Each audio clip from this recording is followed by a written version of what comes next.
Hello again, explorers. Today we are going to go over very quickly, just a quick review on literary conflict.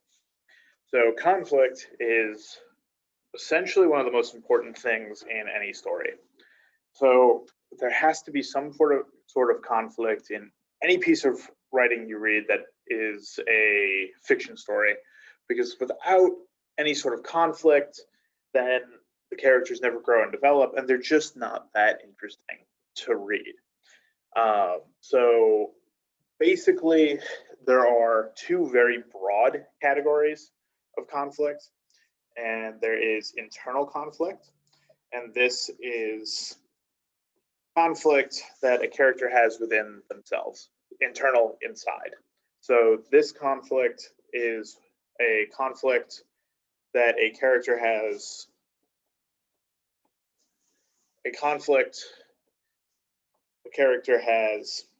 within themselves. And this type of conflict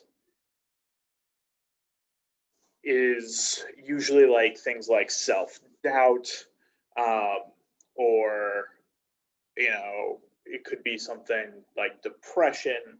It could be a lot of things like that, but it has to be something inside. So usually it's not,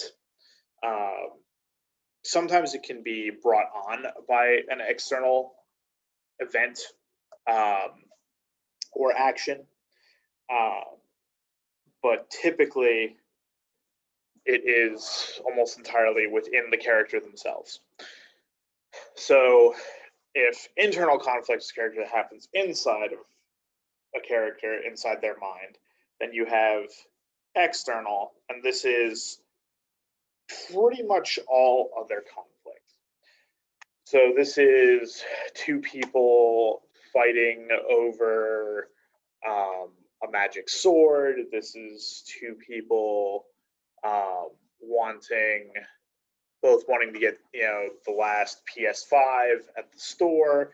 It could be a lot of different things, but usually it is a person and something or someone else, and we'll get a little bit more into that in a second. So this is a conflict between a character and someone or something else.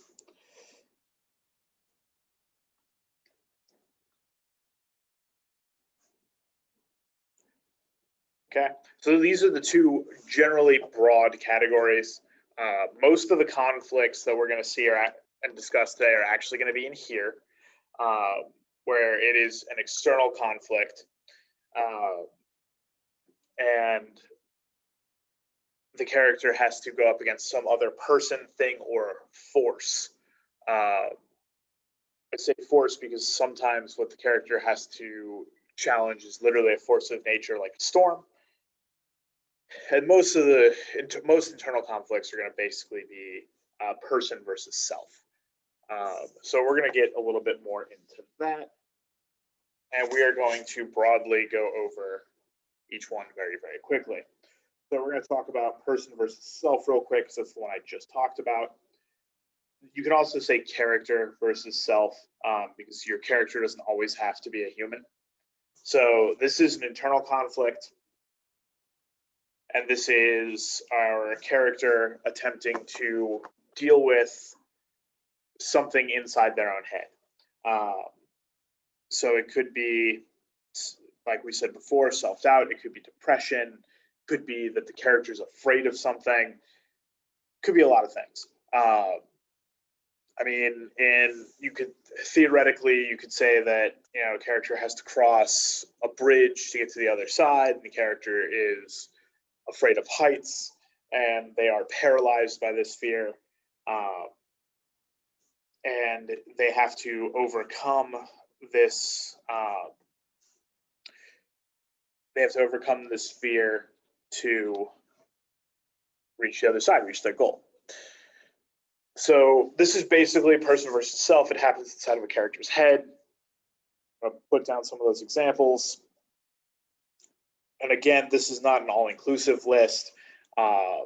So usually it's things like self-doubt, fear, things like that. But again, this is not all inclusive. There could be a lot of different internal conflicts, like things like instant gratification. Do I do this now and feel great about it, or do I wait a little bit?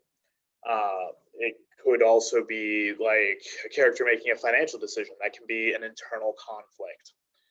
So that's a really quick overview of person versus self. And then we're going to move next into person versus nature. So we have person versus nature. And now this could be a lot of things. So this could be character has to go up against animals. It could be, so maybe the character has to say, I don't know, it past a bear. And that's what they need to do to survive. So it could be character versus goes against animals, storms, rivers.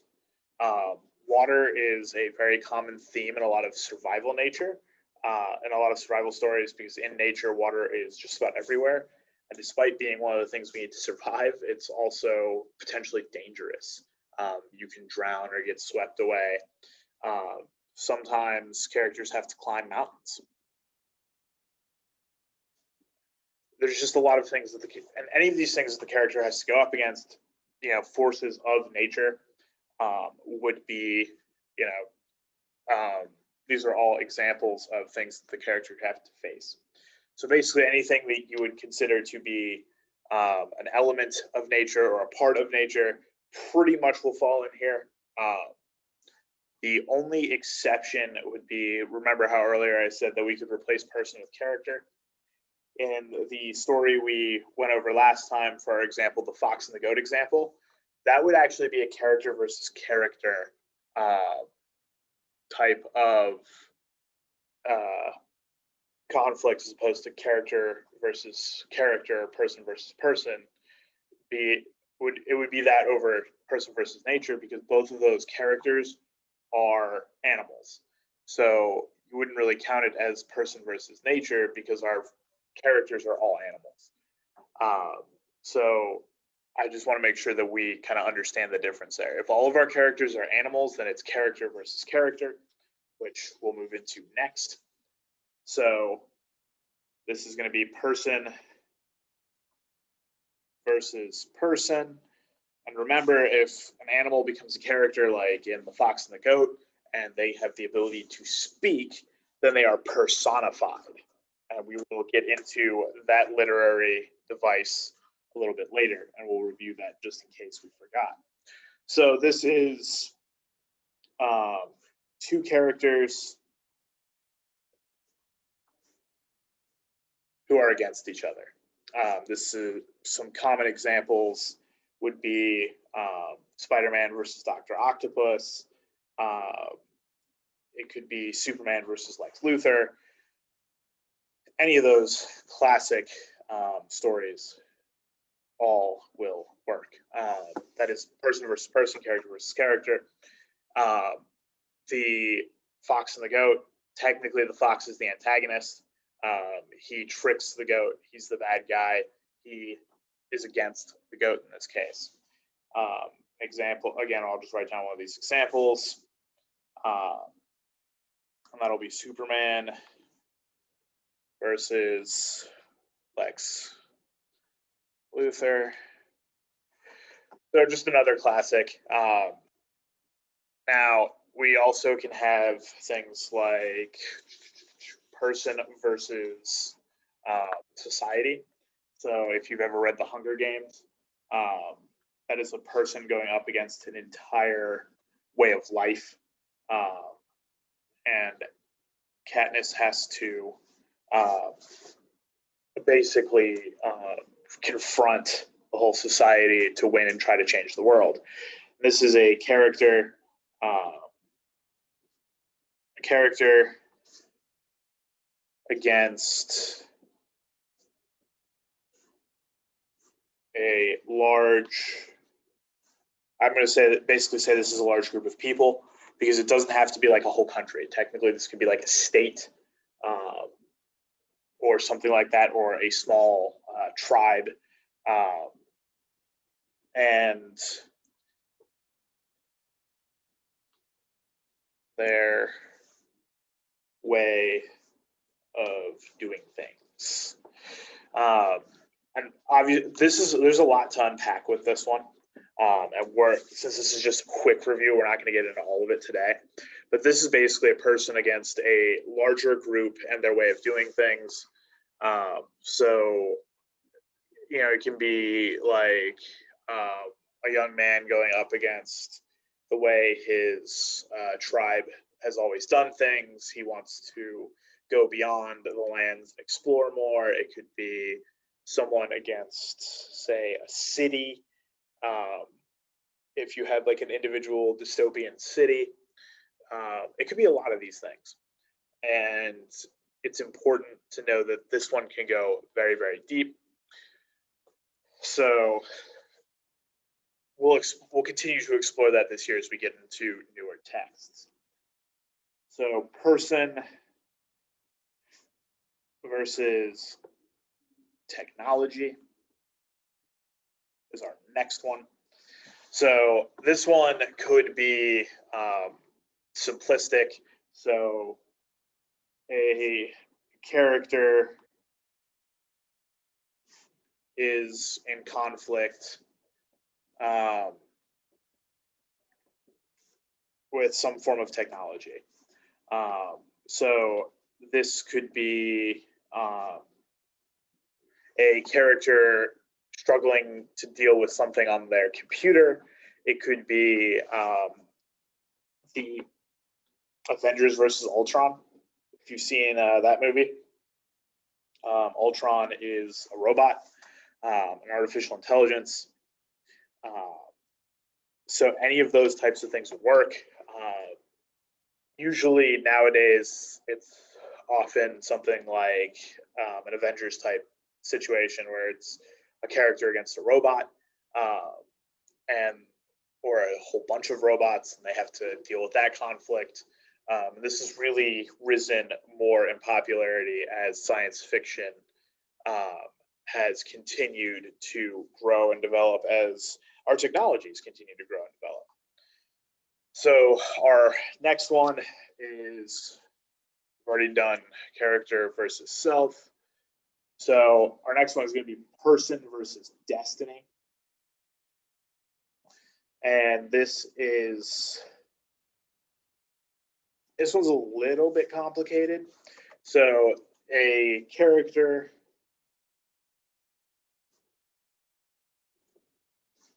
has a predetermined or has a fate or predetermined path, and they go against that. And so Mulan could technically be an example of this. When she steals her father's armor, that's technically like that's not her path as a woman. So Mulan, rather than just accepting her fate and her destiny as a woman to just get married and do what be a housewife and kind of manage the home, she takes her father's armor and his sword and she goes off to war. That could also be considered a person versus society. So this is where a character basically says, I am destined to do this, I'm fated to do this, but I refuse to just lie down and accept my fate. I'm going to change it. So just kind of like what Mulan does. And then the last one we're going to go over today is going to be person versus the supernatural. So this could be a character dealing with a ghost. This could be like Percy Jackson, the Lightning Thief, where he's literally dealing with beings of myth and Greek gods. This is a person versus supernatural. A character goes up against a force, spirit, we'll just say etc., because there could be a lot of things. So basically, it's anytime a character goes up against anything that is not of our world. So things that are supernatural exceed what is natural. So none of us can fly. So if all of a sudden somebody was psychic and could move things around with their mind or could float, that would be considered a supernatural event. So an example would be Percy Jackson, where he deals with beings that are definitely not of this world. Like, for example, if you had to go up against a Minotaur for some reason in a story, you wouldn't expect to just see a Minotaur walking down the street, thusly making it a supernatural creature. So anything that would be a monster, a ghost, a spirit, any of those types of things would fit here. So this is just a quick overview of internal versus external conflicts and just the other 7 types of conflict. It is worth noting that every conflict that we went over today, with the exception of supernatural, is considered to be an external conflict. Destiny can be internal or external depending upon how it's written. So that one's a little bit tricky. But we will be able to continue to go more in depth with those as we continue to experience different stories as we continue throughout the year. I hope this review was helpful for you. If you have any questions, please reach out to me via email or through my Google Voice number. And I look forward to seeing you again in class real soon.